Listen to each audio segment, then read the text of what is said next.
Bishop Gorman High School. I'm Rachel Adris. And I'm Brianna Kincherlow. Good morning and welcome to Eat, Pray, Love Christ. Today we'll be doing a special on a Catholic organization that is doing good to spread the Word of God. This organization is called Opus Dei. It was founded by Saint Jose Maria Escriva in Spain. It teaches that everyone is called to holiness, ordinary life is a path to sanctity, and that everyone should aspire to be a saint.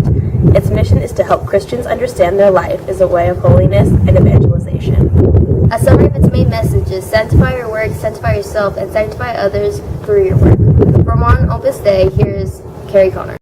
Opus Dei has around 90,000 members and 98% lay people, 2% priests. There are no different categories in Opus Dei, but there are 3 different ways of living. The first is supernumeraries. They are the married men and women who hold their families as the most important of their Christian life. The next 2 are associates and numeraries. Associates live with their families and numeraries live in Opus Dei house, but both pledge celibacy. Now here is Jenna and Alex with Opus Dei history.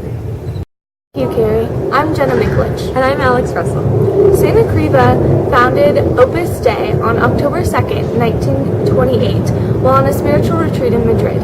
In 1933, the very first Opus Dei Center was opened in Madrid. Unfortunately, Saint Escriva died in 1975 in Rome. But good news is, Opus Dei had about 60,000 members at the time of his death. Then, on September 15th, Alvaro de Portola was elected to take over as Opus Dei. Because of all the good he did, St. Escrivá was canonized on October 6, 11 years ago in St. Peter's Square in Rome. It was great to see how such a spiritual man could be able to make a difference in this world. And he did so while teaching the Word of God. Well, that about wraps up our show for today. We hope we inspired you all to become a saint. So until next time, I'm Alex Russell. And I'm Jenna Miklich. And this is Eat, Pray, Love Christ.